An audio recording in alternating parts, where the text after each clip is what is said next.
All right, so we are now on 17 through 24 slide-wise. So we are going to start talking about structured references.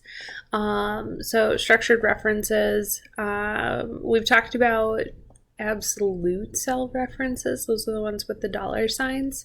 But you can also use like a named range or a name of a cell. But we're also going to be putting in other references, such as table names, field names, and particular information from those. So we'll get started here with our clinic file. So I'm going to move this to my other screen. We're going to go into our clinic document. Okay, so we got lots of stuff going on here. We're going to name it clinic solution.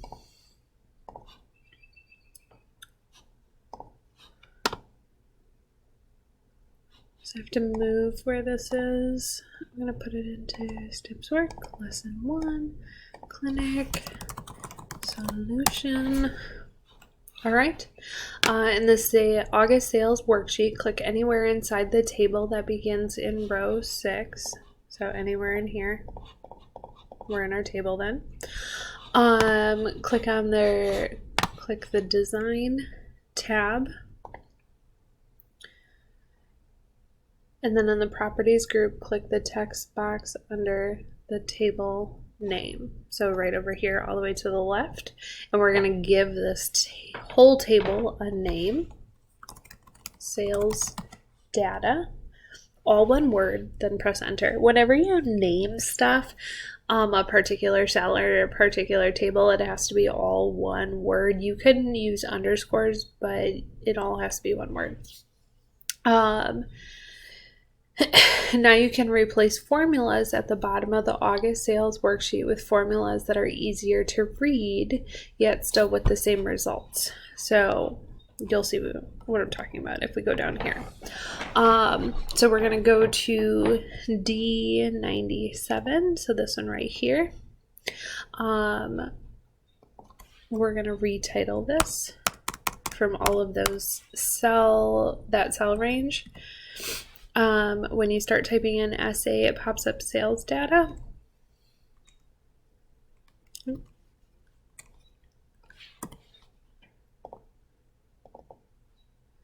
And I just double clicked on it to get it to take it. Or you can press tab as well. Ooh, when you're in here. So if I have some, I can press tab and it'll move over. Then we're going to put in our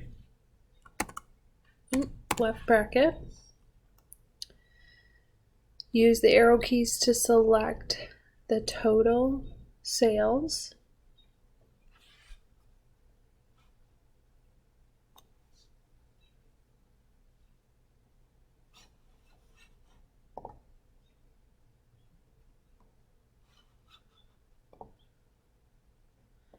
Down here,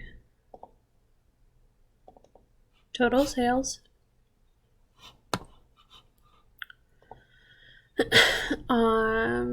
Type the right bracket followed by the parentheses to close out the sum, and then press enter. So it's the same answer as before, but now looking at this, I can see that it is the sum of the total sales in this table versus just like a random range. So we're going to do the same thing down below here. So rather than looking at all of this, we're going to tell it to do the same thing, but we're going to change the formula. So we're going to tell it to sum if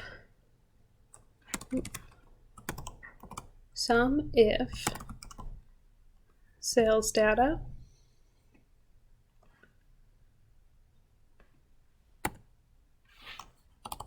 to treat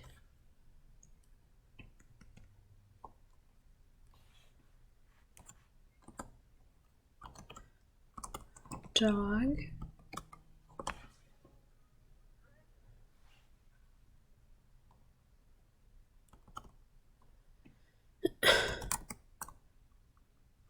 Sales data.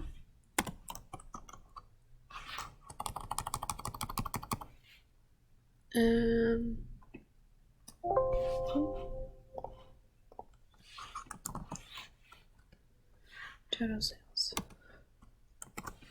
So we're telling to sum if the total sales has the word dog in it, then it's going to sum these over here. If it says dog or says cat, it will not add these up. So I can, just by looking at this without looking at all the ranges, I can see that sum if the total sales to treat is dog, it's gonna to add those together. And now same thing for this one. Gonna do sum if parentheses sales data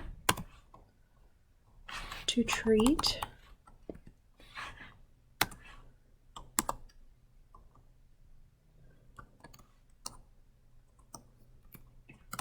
cat.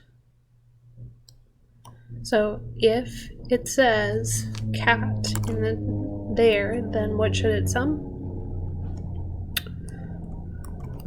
Sales data, total sales. Oh, I keep pressing enter instead of tab.